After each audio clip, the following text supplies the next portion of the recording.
O sincretismo religioso é uma fusão de diferentes concepções religiosas, onde uma religião sofre influência de outra.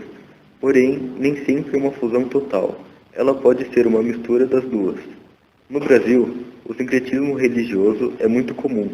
Isso fica muito evidente com a chegada dos escravos africanos ao Brasil, os quais foram obrigados a aceitar o catolicismo como religião.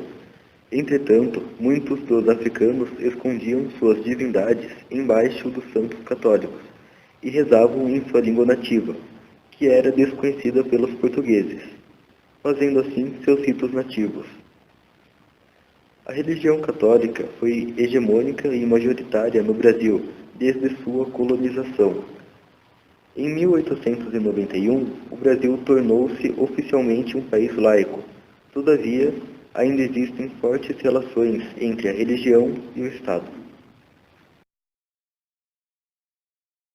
O candomblé é uma religião afro-brasileira que é principalmente encontrada na região da Bahia, tendo como maioria de seus seguidores negros, porque os negros trouxeram o candomblé para o Brasil. O candomblé, na verdade, é um conjunto de alguns segmentos chamados nações, que são intimamente ligadas. Portanto, falarei apenas de uma, que é a base das outras duas, a nação Quetu. A nação Quetu cultua um deus e os orixás, o deus sendo Olorum e os orixás são representantes dos elementos naturais e não naturais ligados ao homem.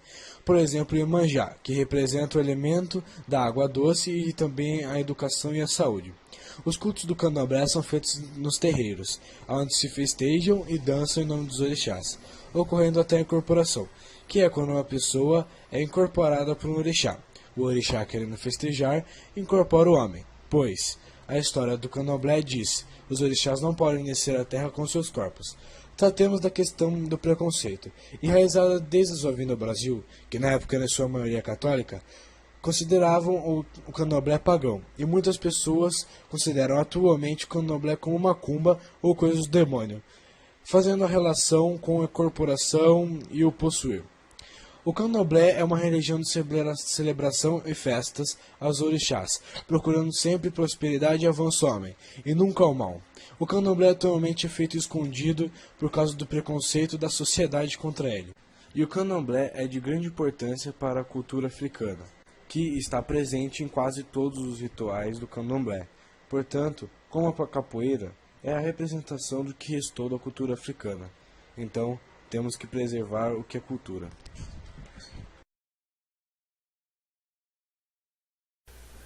A Umbanda é uma religião brasileira que herdou características de religiões africanas, cristãs, indígenas e do espiritismo. Ela foi fundada dia 15 de novembro de 1908, durante uma sessão espírita na cidade de Niterói, no Rio de Janeiro. Ela foi fundada por um adolescente que na época tinha 17 anos, chamado Zélio Fernandino de Moraes, que durante a sessão recebeu o espírito do Caboclo das Sete Encruzilhadas, em que esse espírito, através do Zélio, fundaria a Umbanda. Existem vários segmentos da Umbanda, como por exemplo a Umbanda tradicional, a Umbanda mista, a Umbanda Omblé, a Umbanda esotérica, a Umbanda sagrada, a Umbanda Molocô e etc. Apesar dos vários segmentos, há coisas que são comuns a todas elas. A crença em Deus único, e que na Umbanda é chamado de Zambi ou Olorum. Crença em entidades superiores, que são os orixás. Crença em guias, mensageiros dos orixás, que são os médiuns. Prática da caridade desinteressada, ou seja, ajudar ao próximo sem interesse pessoal. Crença na existência da alma e sua sobrevivência após a morte, ou seja, nós somos feitos de carne, osso e alma, e quando a gente morre, a nossa alma permanece. Crença em karma, ou seja, toda ação tem sua reação. Se você praticar o mal, você está sujeito a receber o mal. O Espiritismo é uma doutrina religiosa criada pelo pedagogo francês Hippolyte-Léon Denis-Rivet com o pseudônimo de Allan Kardec no final do século XIX. A doutrina espírita tem como base a existência, as manifestações e o ensinamento sobre os espíritos, além de reunir ciência, filosofia e religião em sua doutrina. A base dessa religião se resume a 5 obras básicas escritas por Kardec, que foram publicadas entre os anos de 1857 e 1868, sendo elas o Livro dos Espíritos, o Livro dos Médiuns, o Evangelho segundo o Espiritismo, o Céu e o Inferno e a Gênese. O Espiritismo pega a reencarnação da carne e que todos os seres humanos devem reencarnar até atingir a perfeição, para poder completar sua missão e poder ir para as colônias. Para os espíritas, o céu é separado em colônias que são ordenadas conforme a localidade da pessoa. Todavia, há mais uma divisão que, segundo os espíritas, são para os espíritos mais puros. A razão é muito forte no Espiritismo, ser o exemplo de não haver qualquer tipo de hierarquia dentro de sua doutrina. Por exemplo, nos centros espíritas é comum o líder ser o fundador da comunidade ou médium mais experiente, além de não ser celebrado grandes rituais, tais como o casamento, o batismo e os enterros.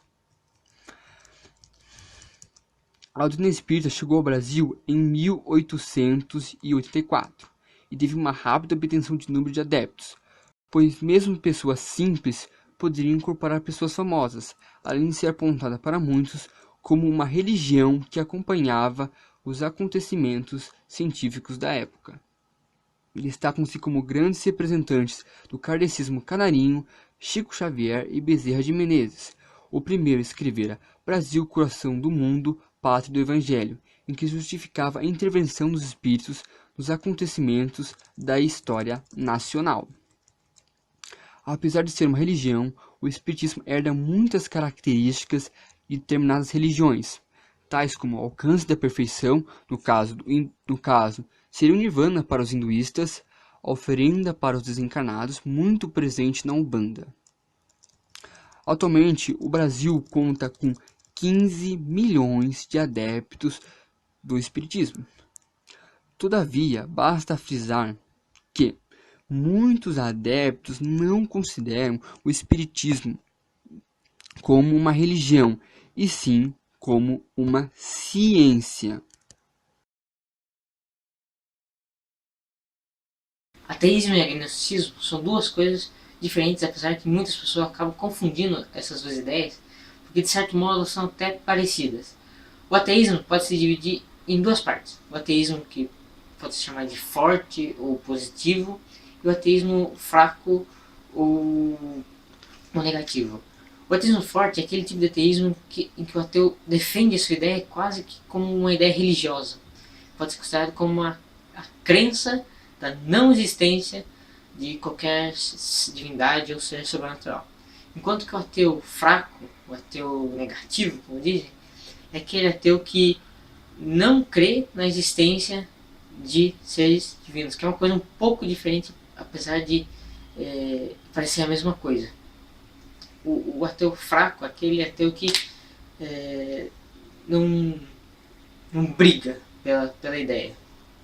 Enquanto que o agnosticismo é, como a palavra gnosis grega significa conhecimento, agnosticismo significa falta de conhecimento, ou seja, um agnóstico ele não sabe da existência ou não de seres divinos ou de deuses. Por exemplo, se você perguntar para um agnóstico se ele acredita em Deus, ele simplesmente vai falar, não sei, porque ele não tem o conhecimento, ele julga que ele não tem o conhecimento necessário para compreender a existência ou não de um ser maior como um Deus. E devido a essa diferença de opinião do resto do mundo, vamos dizer, os ateus e os agnósticos são um número bem pequeno na população mundial. Segundo as últimas pesquisas, menos de 16% da população mundial disse ser ateia ou agnóstico ou simplesmente não seguir nenhum preceito religioso. Inclusive, no Brasil, essa porcentagem é 4%, não muito mais que isso, dos dados coletados, apesar que muitos agnósticos e ateus têm medo de sofrer algum tipo de repressão da maioria das pessoas e acabam mentindo, dizendo que tem algum tipo de religião. O Brasil é o maior país católico do mundo. Segundo o IBGE, 64% da população se declara católica. A Igreja tem raízes profundas em nossa sociedade. Práticas do catolicismo estão presentes no nosso cotidiano, como por exemplo na comemoração de um gol. A Igreja chegou no Brasil junto com os portugueses, o que contribuiu para a influência do catolicismo na formação cultural, artística, social e administrativa do país. Isso é facilmente notado na forte presença das devoções próprias dos católicos, do grande número de feriados dedicados aos santos e até nos nomes de cidades e estados. Atualmente, existem 3 frentes católicas com adeptos no Brasil: o tradicionalismo, a teologia da libertação e a renovação carismática católica. O tradicionalismo consiste em um grupo de fiéis que são bastante apegados aos ritos e extremamente conservadores. Uma prática comum é a do uso do véu, da missa tridentina e da comunhão de joelhos. Alguns são chamados de serevacantes, pois acreditam que após o papado de João XXIII não houve mais pontificado válido. A teologia da libertação é uma frente que mescla o marxismo com a doutrina cristã. Já foi oficialmente condenada pela Igreja. Neste episódio, João Paulo II repreende publicamente um padre ligado a esta teologia. Em outra situação, em uma missa na Nicarágua, o Papa gritou com manifestantes ligados à teologia da libertação. Silêncio, ele exigiu. La primera que quiere la paz es la Iglesia. A primeira que quer a paz, ele disse, é a Igreja. E seus principais expoentes no Brasil são o teólogo e ex-padre Leonardo Boff e o Frei Beto, ambos excomungados. A teologia da libertação é mais liberal quanto aos costumes e está infiltrada na CNBB, o principal órgão católico do país. A Renovação Carismática Católica é um movimento que chegou ao Brasil em 1970 e hoje já se faz presente na maioria das paróquias brasileiras. Só em Sorocaba são mais de 100 grupos de oração, que são as reuniões semanais desse movimento.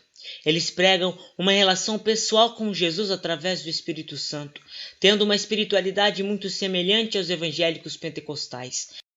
Responsável por um avivamento no estilo da oração, se abre a uma realidade mística, com fenômenos considerados sobrenaturais, como por exemplo os dons espirituais. Apesar de ser um movimento que trouxe certas inovações ao catolicismo, é considerado conservador quanto à moral por ser fiel aos dogmas romanos. Apesar disso, tem sido um atrativo aos jovens. Anualmente em Sorocaba, um retiro do movimento atrai cerca de 2.000 pessoas, de maioria jovem. O movimento também exerce influência na política. O vereador Anselmo Neto do PP foi eleito pelo movimento. A Folia de Reis é uma festa religiosa de origem portuguesa que dura 12 dias, entre 24 de dezembro a 6 de janeiro, ou seja, desde o nascimento de Jesus Cristo até o momento em que os reis magos o encontram. Os portugueses, que comemoravam a festa apenas por diversão, trouxeram-na para o Brasil no século XIX, onde ela adquiriu espírito religioso, principalmente entre as comunidades do interior, que comemoram esta data com música e trocas de visita, simbolizando a visita dos reis magos a Jesus. Atualmente, no Brasil, a festa de Folia de Reis expressa a devoção dos homens através de seus personagens, cânticos, roupas e costumes. Os grupos que participam da festa têm no mínimo 12 pessoas, e essas pessoas assumem funções dentro do grupo. Por exemplo, tem o mestre, o contramestre, os palhaços, os reis magos, o alfer e os foliões. Vem chegando o Santos Reis, para vir ver Reis reinar, peço a sua licença, no seu salão eu quero entrar. Palavras tão bonitas que da sua boca saiu, os anjos bateram palma, a porta do céu se abriu. Meu senhor e caro ouvinte, preste muita atenção para ouvir umas palavras sobre nossa religião. Neste lindo festejo, nesta hora de união, pois vimos ter Rei Santo e Jesus da encarnação. Viva! No seu reino ele deixou uma guia para todo vós seguir, a estrela esperada da profecia de Davi. A primeira igreja protestante que chegou ao Brasil foi a Igreja Anglicana, em 1811, logo após a abertura dos portos brasileiros para a chegada de outras nações. Logo após a chegada da Igreja Anglicana, veio em 1824 a Igreja Luterana, trazida pelos alemães, e as igrejas presbiteriana, batista, metodista e congregacional, trazida pelos imigrantes norte-americanos. Essas primeiras igrejas carregam forte tradicionalismo, advindo da Reforma Protestante, como a presbiteriana, que é uma das vertentes do calvinismo. Posteriormente a essas igrejas tradicionais, foram fundadas no Brasil igrejas pentecostais, como a Assembleia de Deus e a Congregação Cristã no Brasil, que se diferenciam das anteriores por terem cultos mais avivados e darem uma importância significativamente maior aos dons espirituais, como o dom de profecia e o dom de variedade de línguas.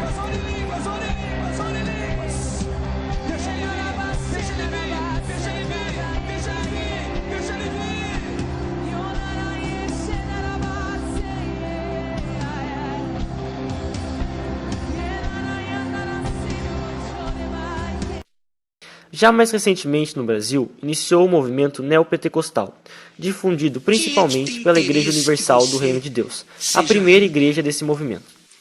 Quem tem interesse que você seja rico? Ninguém. Zero. Não. Nós queremos. A Igreja Universal quer. Porque quanto mais dinheiro você tiver, mais oferta você vai dar. Igrejas neopentecostais são as que mais destoam das outras igrejas protestantes, chegando até a não serem consideradas igrejas cristãs por outras denominações, por terem uma visão muito mais voltada à prosperidade e cura do que realmente ao evangelho que está pregado na Bíblia. Mas por causa desse teor nas pregações, as igrejas neopentecostais têm conseguido um grande número de adeptos. E trabalham também mais ou menos como pirâmide, só que é só o Edir Macedo que ganha. E eles vão captando gente, levando, e essas pessoas vão enfiando dinheiro nessas igrejas. E só 1, 2, 3, 5 tem um enriquecimento. E a massa que está no sopé da pirâmide está pobre, infeliz, enferma, condenada, não salva, debaixo da ira de Deus e nunca ouviu o Evangelho de Cristo.